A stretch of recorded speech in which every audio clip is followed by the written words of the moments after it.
Welcome to Everything Co-op, bringing you information on how cooperatives can help improve your quality of life. This show is being sponsored by the National Co-op Bank, NCB. The NCB is dedicated to strengthening communities nationwide for the delivery of banking and financial services for the nation's cooperatives, their members, and other socially responsible organizations. For more information on the power of community ownership, visit ncb.coop. That's ncb.coop. Now stay tuned for your host, Vernon Oakes. Good morning, everybody. This is Vernon Oakes. Welcome to Everything Cooperative. You know, it's a beautiful day out here today in Washington, D.C. Got a little snow going on, but the folks were out there and the roads were very, very safe coming in this morning. And from Wisconsin, we have Mr. Randy Bryce, who's candidate for the U.S. Congress for Wisconsin's 1st Congressional District. Good morning, Randy.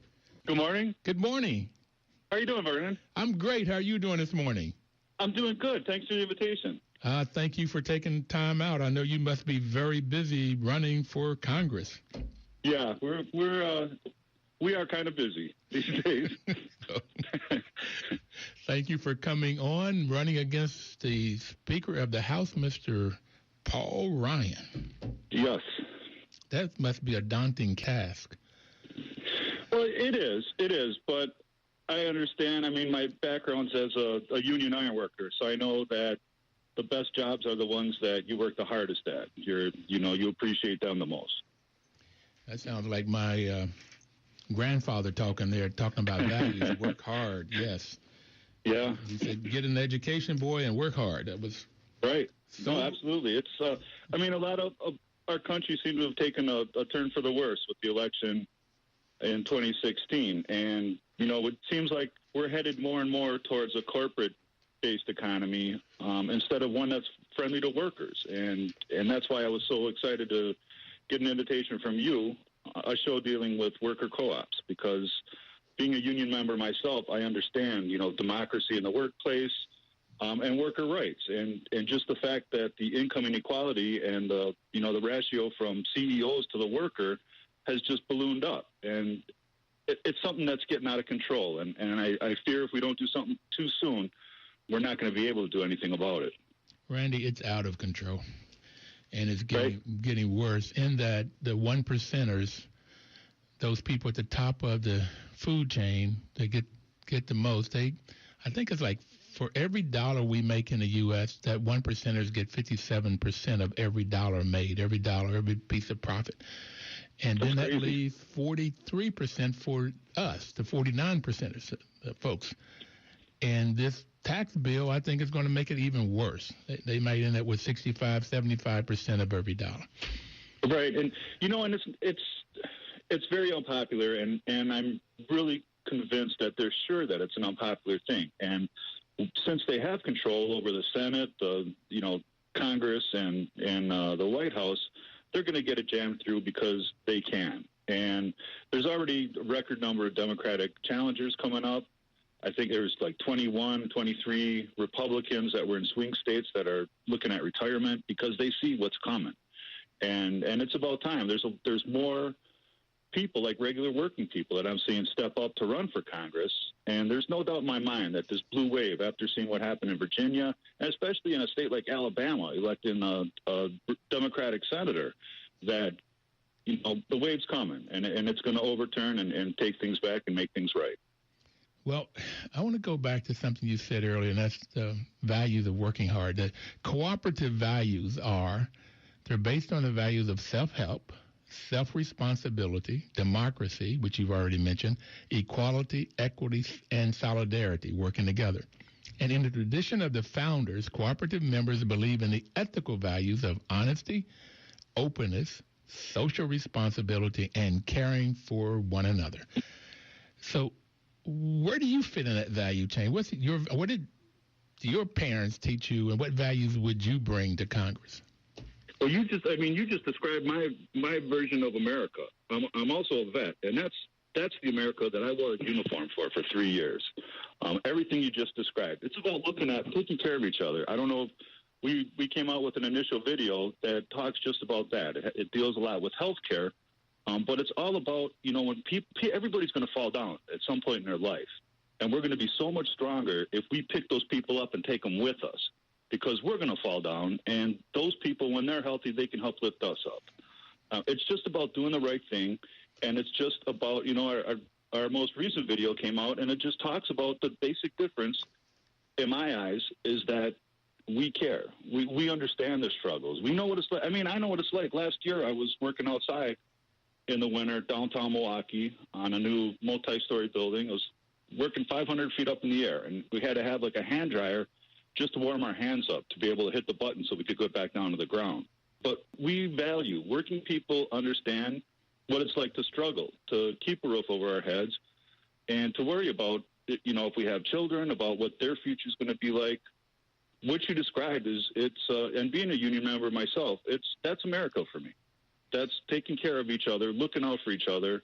Because when somebody gets ahead, there's enough for everybody here. And when somebody gets ahead, it's not a matter of pulling them back because we want more. But things are just getting so out of hand that the richest people are it's income, it's redistribution, but it's coming from us going upwards, and that needs to stop.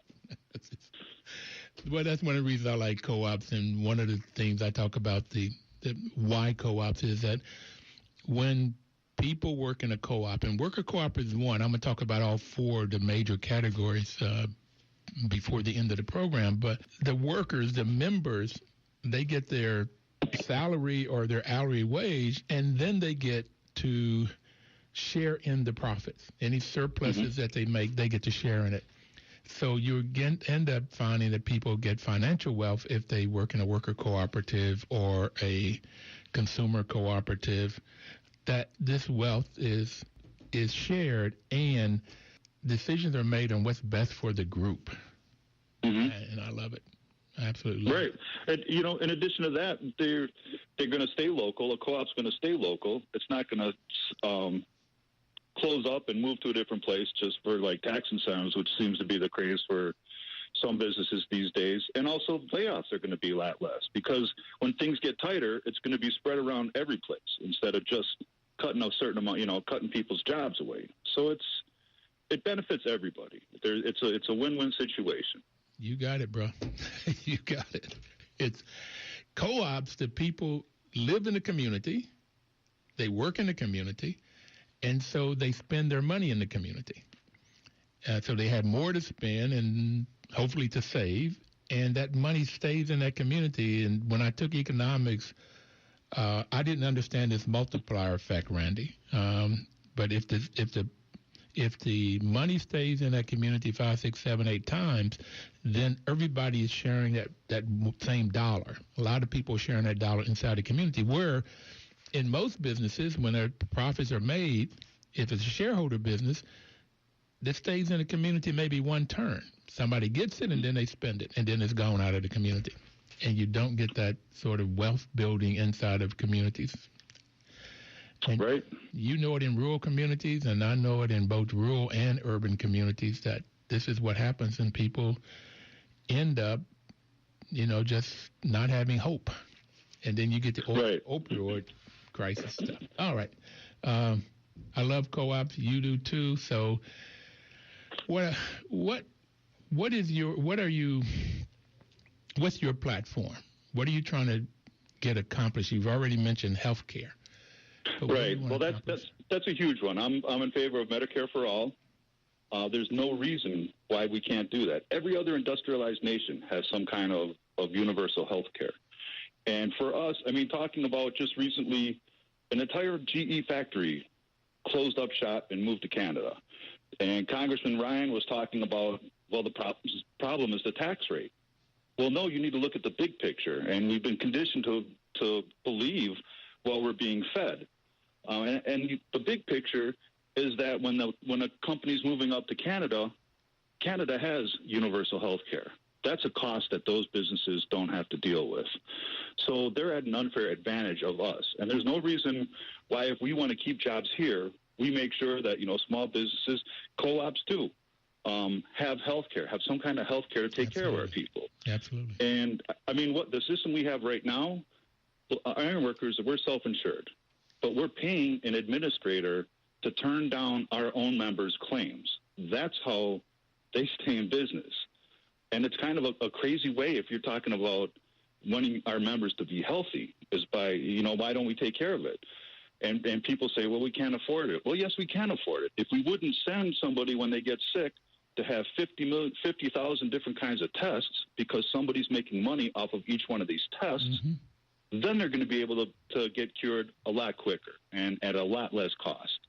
Not to mention the fact that people will go and get routine checkups, and something can be found before it becomes a big problem. And we don't have to worry about this emergency room health care plan, where if you can't afford to go see a doctor because you don't have insurance and you have to go to the emergency room to save your life, you're not going to be able to pay those extra emergency room costs. Right. And that's just going to be passed on. People that have insurance are going to be paying for people that don't have insurance, regardless of what kind of health care this country has. Let's just cover everybody. It's the right thing to do. And like I said, every other industrialized nation does it. Why can't we? Our people deserve it. So that's a huge issue too. And it's raising the wage. I'm in favor of a $15 minimum wage. And I'd love to see everybody make a lot more, because that money, like you were talking about, that multiplier going back into the community, that's going to create more jobs. It's going to create more businesses, because when people have money to spend, they're going to go buy things instead of saving, wondering at the end of the month if they're going to have enough money to pay their rent, to pay for groceries. It's about looking after workers, because we're the ones that make the country, what it is. I think we can put more people back to work, rebuilding our infrastructure. As an iron worker, I drive under bridges and I look up and I see what kind of condition they're in.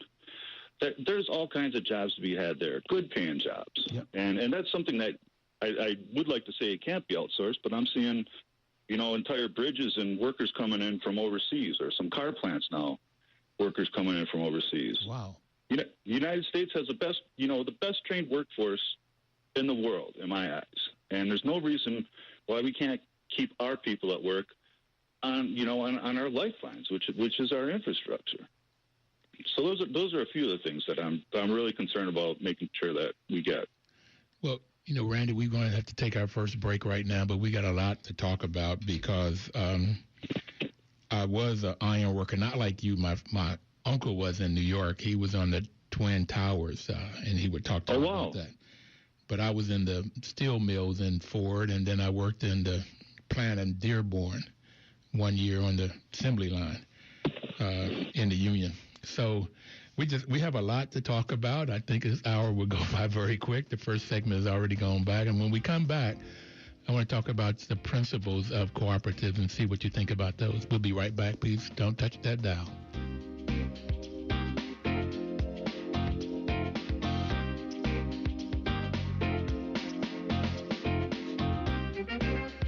Washington, D.C.'s News Talk, 1450 AM WOL and 95.9 FM. Information is power. That's why WOL makes a great partner and why NCB sponsors this program. We want to give you the information. And if you use the information about cooperatives, then that's where the power comes. The power comes in getting into action. And Mr. Randy Bryce is running for Congress against Mr. Paul Ryan. And we're talking about co-ops today. We're speaking co-op. So, Randy, there are 7 cooperative principles. The first one is volunteer and open membership. And being an African-American, I really like this one. This wasn't my first favorite principle, but I like it that it's open to all persons regardless of, gender or social, racial, political, religious. That doesn't make any difference. If you can use the product or the service and you'll be a responsible member, then it's open. What do you think about that one, particular as a congressman, an American? I think that's fantastic. That's one of the things that I love about being a union member as well, is that I'll ask people, and I'm also an advocate for going out in the community, our union has traditionally been made up overwhelmingly of white males. So I've been doing a lot of work to try to get more minorities into our union, get more women, especially into our union. And when I come up to somebody, I find out that we have an apprentice on the job. I'll talk to him. I'll ask him. I was like, so how did you find out about us? Because I want to get that message out too. And some people, were incarcerated. So that's another thing that I'm proud about, is that we don't ask where you've been. We ask, are you willing to work hard? You willing to learn? You willing to look out for each other? And that's very important. So we need, and, especially living in Milwaukee, the unemployment rate for African American males, it was like close to 50% not too long ago. And that's insane for me. Gee, yeah. There's no reason why, and Wisconsin has been, there are recent reports saying it's the worst place to be an African American, and I can see it. It's a shame. So we need more opportunities. A co-op is a perfect way to bring somebody in on an equal, as an equal partner. But we need more of it. We need more of it. Well, let me throw this in real quickly, that there is a co-op, a bakery in the Italy prisons, that the prisoners can work in this co-op and their owner, and it's a worker cooperative, so that when they leave the prison, not only do they have a job, they have a business that they belong to. I can't remember where I saw it. It was on the news. It was one of those... I can't remember what show it was. Okay. I saw something about that, and I thought that was great. That's what we need. The recidivism rate, people going back to jail, was like 3 to 5%. And in the U.S., it's 70-80% of the people that get out are going to go back because they don't have the education they need, they don't have the job, and people won't take the risk on too often. So they don't have anything. So volunteer and open membership is number one. I appreciate you got that. The next one is Democratic member control. That's normally one member, one vote. Mm-hmm. And there is a group, one member, one vote .coop. That's what the number is one. And in that group, you're like this one, if you haven't heard about it, they are unionizing. They are getting people that are particular manufacturing unions that are owned by us millennium senior citizens, baby boomers. And as we grade, then we're looking for somewhere to sell our business, and then these unions are coming in and buying them as cooperatives. And the union and the co-op movements are working together. I went to Cincinnati 2 times now, the union co-op in Cincinnati. People organizing to do that. That's fascinating, too. And I didn't think that co-ops would need a union, but they say unions have the structure already to make sure that people that are running the business and management, even though they're members, will do what it is that they say they do. So I like the Democratic member control, and then there's unions and co-ops coming together. The third principle is member economic participation. We've already talked a little bit about that one. And that one is there's normally a fee to come in. And if there's a surplus, it's shared. And the members decide how that gets shared. Sometimes, Randy, that's 1/3 stays in the business for growth, 1/3 goes to the members in dividends, and 1/3 goes to social responsibility issues that the members decide they want to donate money to for their community. Fascinating. That's great. Imagine if the majority of businesses were like that, how better off our communities would be.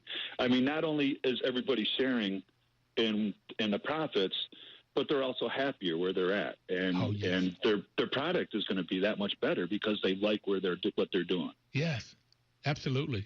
They have a say in what they're doing. They have a say in how the business works. The members decide by voting on a board, and then that board runs the business, and the members can be board members. And it's fascinating. Yeah, you got it, buddy. You got it. It works. It works.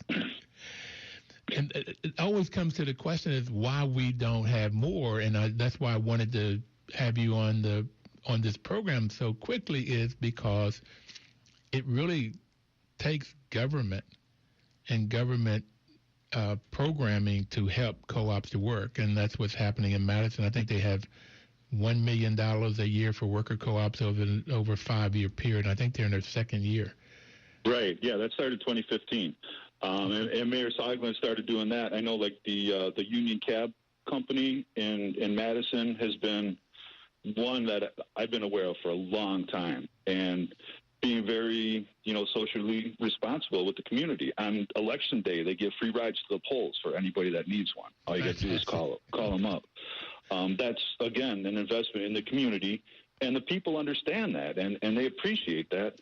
And I mean, if I'm in Madison and I need a ride someplace, I'm going to call that Madison Co-op, a Union Cab Company.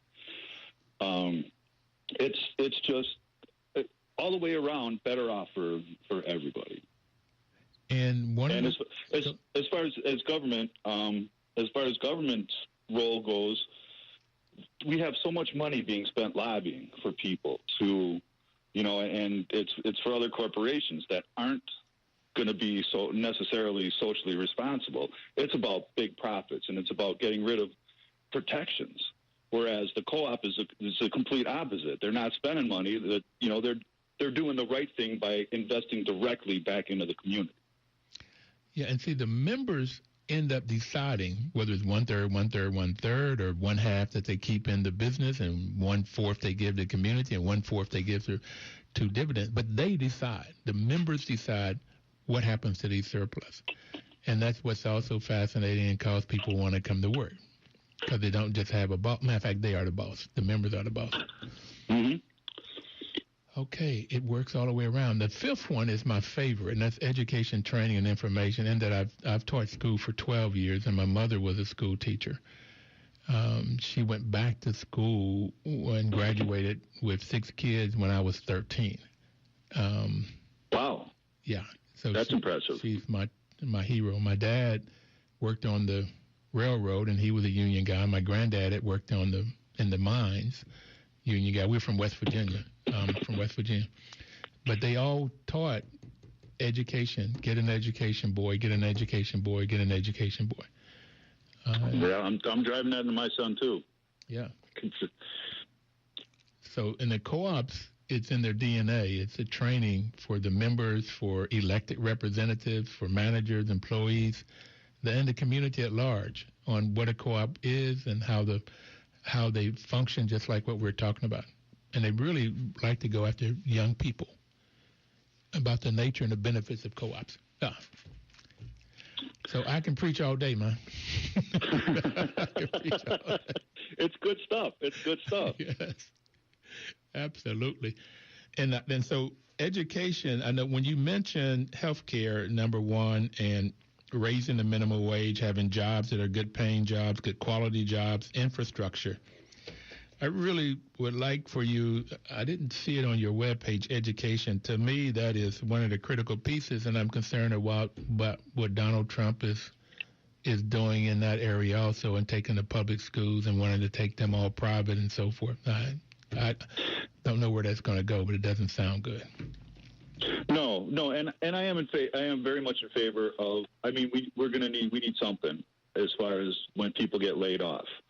For retraining. And because right now, when you get laid off, you're not making the income that you were. If you're lucky to collect unemployment, it's really not enough, especially where I live, to sustain yourself for any given period of time. So when you're not getting that kind of income to come in, you're not thinking about going out to re-educate yourself, to get retrained for something. So there's no reason why we can't look at things, like as far as repaying back your tuition based on your income levels. We need to do things so that we can get people back to work. So that, some jobs that are going away, like for coal jobs, there's hearing Donald Trump talking about coal's coming back. Well, I don't see any future for us having a coal-powered Navy again or things of that nature. So let's be honest with people, and let's say let's move you towards something else. And we need to start. The United States used to be on the cutting edge of everything, whether it was sending somebody to the moon or just some new kind of technology. We were always the first to develop it. And too often now we're looking at other countries. I mean, you can just look at our rail systems. Look at our passenger trains, the Amtrak trains. They're the same ones from 1950s, 1960s. We're going to take our second break. I'm sorry, Randy, to cut you off. You're on the roll, baby. Okay. You're on the roll. We'll come right back, and we'll talk about the rails and everything else. We'll be right back.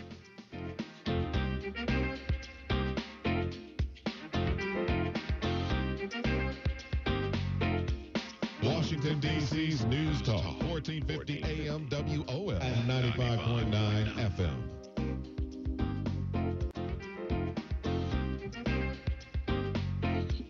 Everybody, this is Vernon Oakes. Their program is Everything Cooperative. National Co-op Bank sponsoring this program, and we have Mr. Randy Bryce on the line with us this morning from the 1st District of Wisconsin, who's running for Congress. Randy, you were talking about one of the things that you had said was the coal jobs. And being from Bluefield, West Virginia, and in the coal fields, it's been known almost all my life that the coal jobs are not there. Even if we dug twice as much coal, it wouldn't be done by people. Right. It's done by machines and these big trucks and so forth. And so all of the talk about coal coming back, even if it didn't mess up the environment. So I'm not for coal coming back because it messes up the environment. But those jobs are not there. So it's like, how do we train the folks that had those coal jobs, or that's all they wanted to go into other things like renewable energy? I mean, it's another form of energy, but windmills are quite a few jobs in that area. So, yeah, we got to reposition folks that coal, it's not coming back. No, and looking at other possibilities for what we can do. Congressman Rokana from California, he's been very involved with trying to help move like tech jobs, IT jobs to the Midwest. And I was at an event with him and Congressman Tim Ryan, who was looking into it as well. And then when I took a trip out to San Francisco I stopped at the ironworkers union there, just looking at how work was. And when I go into a city, I look around and I'm driving someplace to see how many cranes there are in the city. And that tells me if they're building, if there's a lot of work going on. And I noticed a lot of cranes in San Francisco. So when I stopped at the union hall and I was like, how's work? It looks like it's going really good for you guys. And they're like, it's fantastic. And I was like, so what's driving it? And they said all these tech companies, Apple, they keep, they come out with a new product. They want to put up new buildings. So it's not only is this something that could be retrained for, a future workforce there, but just the jobs it's gonna create also from the construction industry. It's like a win-win all the way around. I just heard last night that the stock for tech companies went up 37% last year, 17. So yeah, I mean, we need to.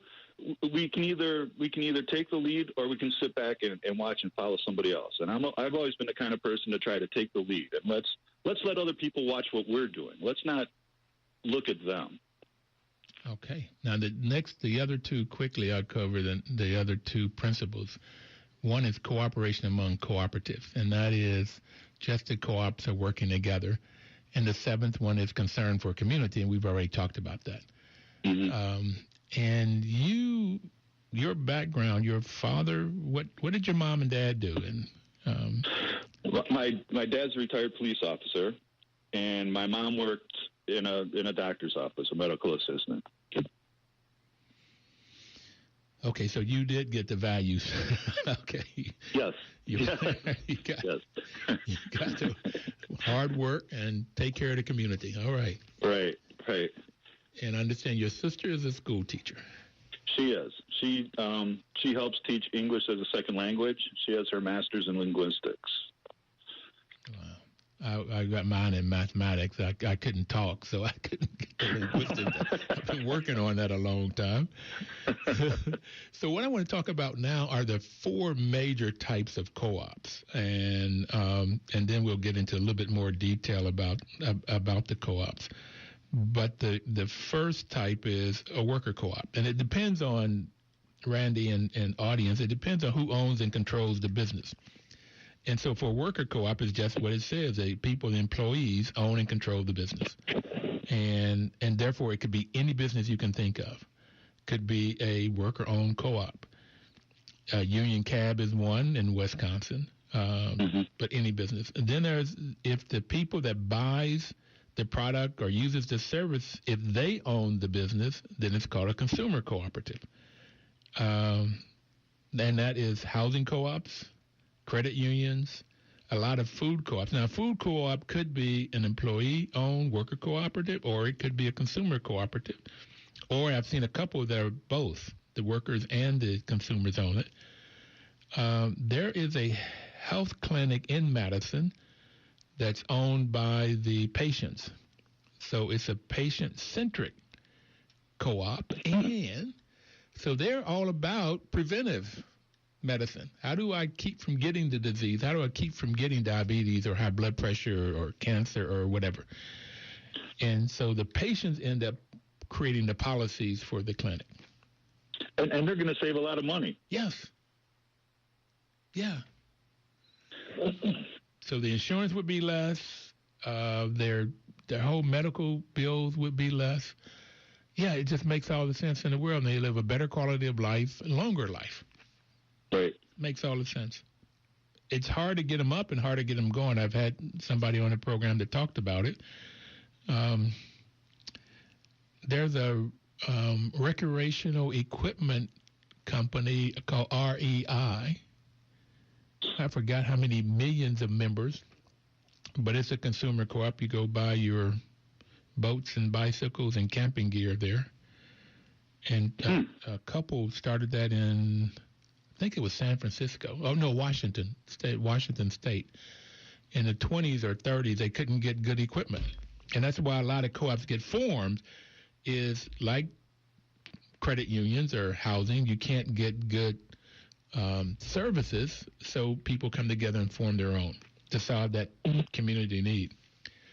And the other two, you see a lot of farmers and the artists are beginning to do it. They're purchasing co-ops that farmers come together and they purchase feed and grain and so forth, and maybe even equipment or warehouse space or refrigeration. They come together and buy what they need, and they may form a business so that people have the skills to purchase stuff.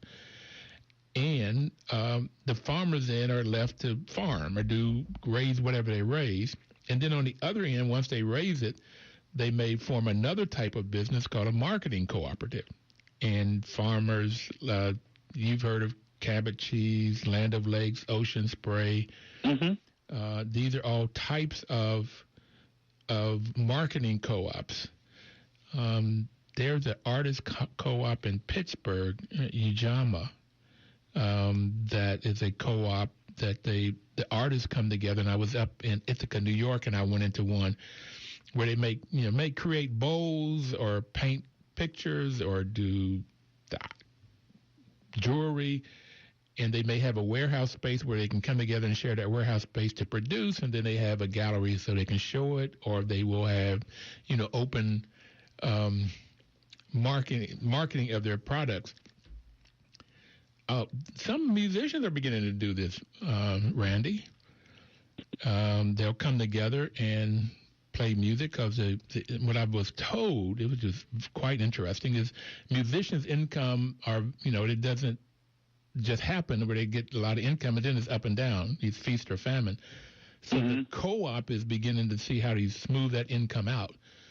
One musician may have be up this month, and the other one is down this month, and vice versa. So they can end up figuring out how they can share their income to get consistent income. And sometimes they'll buy a house or apartment buildings together so that they'll have housing.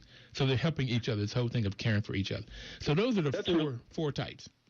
That's really interesting. That last one is really interesting. And I guess I never really considered credit unions as being part of that, but yeah, come to think of it. And I use credit unions myself. That's just my mindset. It's about local. Do I know, like, can I walk into a place and talk to the owner, or, are they part of the community? And does the money stay into the community? Are they vested to stay there for the long haul? So there's so much good to come out of working together, and it just makes sense as far as cooperatives helping other cooperatives, because that's what I see being a union member too. It's just that mentality. Like, when we go buy something, is one of the things I look for is it made in America? That's very important to me, because I know that by supporting other American workers, if they support me, it's a mutual thing. We're all going to benefit. It really works, and it works extremely well. And the question always comes to me is why we don't have more co-ops. And my answer is, and I was told that I was being sarcastic or a downer, is that the 1%ers don't want us to have co-ops. No. And, come to mention that, there was a paper mill in Wisconsin, and I haven't heard about it recently, but one of them went under. It was owned by one company, owned a couple of them. And instead of selling, they laid off. One wasn't being productive, so they laid everybody off at the place. And instead of selling it, there were like workers that wanted to pitch in and buy it and turn it into a cooperative. They said no, and that they would prefer just to keep that building empty so that their other building could make money for them. And they didn't want the competition. They wanted all the profits for themselves. They were afraid that a co-op would dig into their profits. It would probably outperform. Right, exactly. Exactly. And that's that kind of mentality. Just, I don't understand. I mean, I guess I do understand it, but it just doesn't make sense for me, being who I am and coming from where I do. Well, it really doesn't make sense for you or I. But here's the reason that you and I have got to get it is it makes sense for them because they need more money for whatever reason. They have to have more. $1 billion isn't enough, okay? Right. And I've talked about it on this program, having a master's in math. If you take $1 billion and you're able to get 4% return off of it, and they say if you got $1 billion, you can probably get 10%. But 4% return on $1 billion, that's $40 million a year. Yeah. And you don't have to even work. I mean, just investing that $1 billion. Right. So it's like they want more and more and more and more. And that's the part I don't get, except for greed. Exactly. And that's part of the thing that's written into this new tax scam too. Yeah. Is it's not just for wealthy people, but it's for wealthy people that don't depend on like an annual income. It's their investments that are gonna keep making this money for them. And Donald Trump is doing this too in a way that it's going to be harder to come back to where we were before this tax scam got passed in the future. There are things that are written into it that are going to make it more difficult, which makes it all the more imperative that we get together, we get our act together, and we do something. We make some changes getting to the polling places on Election Day in November of 2018. I have it, Randy, that, this we the people. And I used to think badly about the Donald Trumps of the world, the billionaires of the world, and whether it's Mitt Romney or Paul Ryan or whomever. But then I realized they are for the people. Now, you got to say, which people are they for? Right. Okay. Right. They're for the rich because they're rich and they want to keep more and more and more. Now, Absolutely. We the people, you and I, we want to be for the majority of the people, those that either in poverty or those that want to move out of poverty in the middle class, and they need education and jobs, those iron worker jobs, those construction jobs, the teaching jobs, the nursing jobs. That pulls the people in the middle class where they can own their own home and get some savings and send their kids to school. So, yeah, right. that's what we're about. We the people, right. But the majority. Right. And then another thing that really kills me is the next thing, after giving rich people all these tax breaks, they're going to go after our social safety net, Medicare, Medicaid, Social Security, the most successful programs in the history, social programs in the history of our country. Yeah. They're going after that because now they're going to say we can't afford it. We're going to come back to that. We're going to take our final break. It's really pleasure talking to you, buddy. So likewise. We'll be right back. Everybody, please don't touch the dial.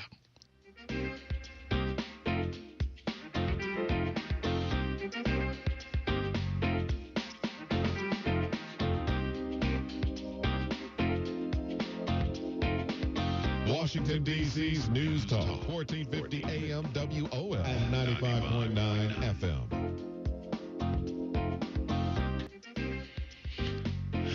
National Co-op Bank is sponsoring this program. Hi, everybody. This is Vernon Oakes. The program is Everything Cooperative.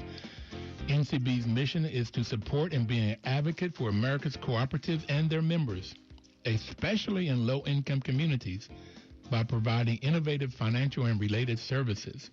And this is why NCB is sponsoring this program, to get information out there so that you understand about cooperatives. Either go look up a cooperative, it's a housing co-op, go to a credit union. You normally get a better product for a lower price. Interest on loans, car loans, or whatever it may be, go to a food co-op. And this is why we're having this program. Randy, before we took break, you were talking about the two-pronged strategy of the Republicans in this tax move. The first one was to give away taxes or benefits to the wealthy, big corporation. I got co-op in mind. Corporations. Okay. To give tax breaks to wealthy people and large companies. So. And then the second phase, because they're talking about a $1.5 trillion deficit in our economy with this tax break. And who's going to pay for it? Well, the masses of the people are going to pay for it. And we're going to pay more taxes, you and I. And they're going to come after what they call what do they call these giveaway programs, social programs? Entitlement. That's the word they use. But I've paid into Social Security my whole life, so I don't get that as entitlement. That's not entitlement. I paid into that, though. Yeah. No, we earned it. Yeah. They're earned benefits, is what they are. And at the very least, if they're gonna cut them away, they need to pay us back with interest what we put into it, and that's not going to happen. So the fact that they're going after the weakest people, the people that need the most help. And any kind of a tax break that somebody that makes close to what I do per year, that's going to be temporary. It's written in to be removed within like 5 years. Yeah. So, and not to mention that, but if you're going to get, say you save $1,000 this year, but you're going to end up paying $4,000 more for your health care, how are you really saving? And it comes down to, I think, like $18 a week is what they were talking about, people getting for a temporary basis. What's $18 a week going to do to feed somebody that just got laid off, that has no income? My cousin just told me, Randy, that when she started with the Affordable Care Act, Obamacare, she was paying $100 a month. And last year she would pay $400 a month. They said it was going to go up to $420, but after this tax thing, she's at $700 a month now. She told me that last night. It's such a shame because my dad's in assisted living. He has Alzheimer's. So Christmas Eve, it couldn't have happened on a worse night. I mean, in my opinion, I took my dad back. We, celebrated Christmas as a family. I took him back, and when I'm walking him in, one of the caretakers came. She was like, "You're running for Congress, right?" I was like, "Yes." She was like, "You got to win. You just have to win." And she was telling me she can't afford her insurance anymore. So here I am dropping my dad off into the care of a woman who is getting paid to look after him, but she's not making enough. She can't take care of herself. That's some kind of messed up society, if you ask me. Those people that are looking after my dad, they need to have that same kind of peace of mind that if they need something, they can be taken care of just like my father. Yes. Oh, but if they're not going to be there, there's going to be nobody to take care of your father or me. Right. Right. That's what we're doing. Okay. That's where we're going. Yeah. Yeah, it's real. That's why you've got to get elected. Now, how can people donate for you, or how can they find out about what you're about? I know you're in Wisconsin, but this is for everybody. We've got to pitch in and save the Democrats that are running this year. I think there's 20-some running, and also get more in of people. They call us progressive. I don't see it as progressive. I just see it taking care of people. Right. Okay. Right. Our website, it's randybryceforcongress.com, all spelled out. We're also on Twitter, at Iron Stash, and we're on Facebook, Randy Bryce 2018. Just helping get the word out, and if not me, find somebody near you to help spread the word for them, because we need, make sure it's somebody that cares about everybody.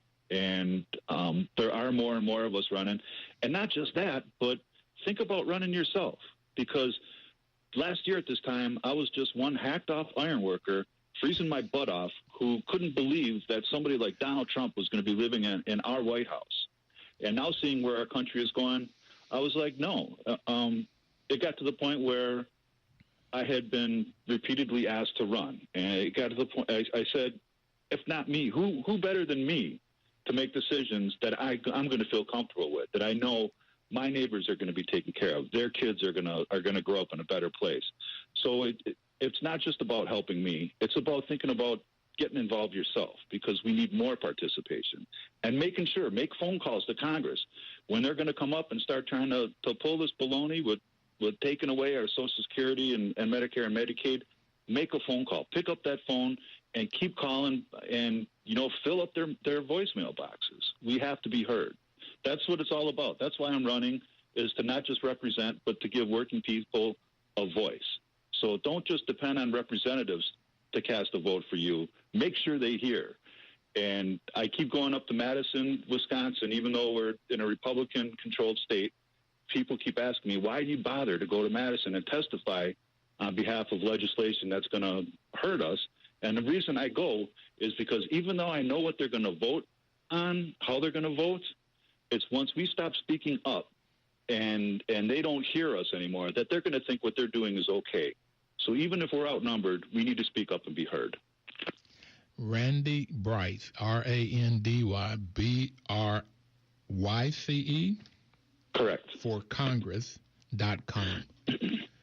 Randy Bryce for Congress.com. If it's $1, $5. Bernie Sanders was an average of $27. Whatever you can give. And like he said, thank you. You said, look out for somebody that is a progressive, somebody that is really going to vote for the people. That's the majority of the people, the masses of the people. Healthcare, right. Education, income, quality jobs, that's infrastructure that which gives quality jobs. And I would say who wants to do co-ops, because that helps to. I've never believed, Randy, in 40 acres and a mule. I never believed that white folks at the time would give black folks 40 acres and a mule. And it didn't happen. No. Because that redistribution of wealth, or paying for our wages in slavery, or even now, it's another forms of slavery, particularly incarceration. But one way of redistributing new wealth is through this co-op. That's as you get profits, you share in it. Yeah, that's the way to go. But Randy, that's if they want to. Oh, you also mentioned what Obama mentioned. Run yourself, and I might do that one day. I might do that. You should. You'd be great. I might do that one day. Okay, on worker co-ops, when you talk about the benefits of cooperation, worker co-ops, they keep the dollars in the community, which we talked about. They are quality jobs, but it also brings continuity and stability. And that we talked about the people that are retiring, the silver tsunamis, what is being called, all of these small business owners that are going out of business. and also that the workers can buy it. And that's a place that Congress can be helpful in that, and they're both creating laws to do that, or small business loans, SBA type loans for these people. And then we talked about personal wealth. And this wealth comes in form of financial and social, because what you have learned in the union and being a union rep and being on the board of unions and so forth is how to speak up and how to work together. And this is what you learn in co-ops. Right. I had a guy on from an African country, I just lost it, who talked about the people that are in the co-ops, they then go run for Board of Education or for City Council. And it's the same thing in the union. You learn these things, and then you can go do it. So we only have 2 more minutes. Randy, what would you like to say to everybody out there as we sign off? And I can't thank you enough for coming on. No, I really appreciate the invitation, especially talking about co-ops. We don't hear enough about them, and it's something that we really need to look at. And again, as far as all I want to say is we just need more people to look out for us. And, I was very concerned with the direction that the country is going. Again, it's not worker-friendly at all. And our country is strongest. I mean, we just look back when we had the highest union density not too long ago. And as a result of working on projects like rebuilding our infrastructure, we have it. Our people deserve it. There's it's not just 1% of people didn't build this country. We're the ones whose blood, sweat, and tears are in the very buildings that these corporations inhabit. Without us, there is no wealth for the top 1%. So we need to change things around. We need to grab the steering wheel, take back control, turn this car around, and make sure that we're looked after, because there is enough. We do deserve it, and we're only going to do that by looking out for each other. Randy, thank you so much. We need more shows like yours. Okay. Randy Bryce for Congress, RandyBryce for Congress.com. Please donate, call him. Thank you, everybody. Thank you, Randy. Thank you. Pleasure, Vernon. Have a great week and live cooperatively.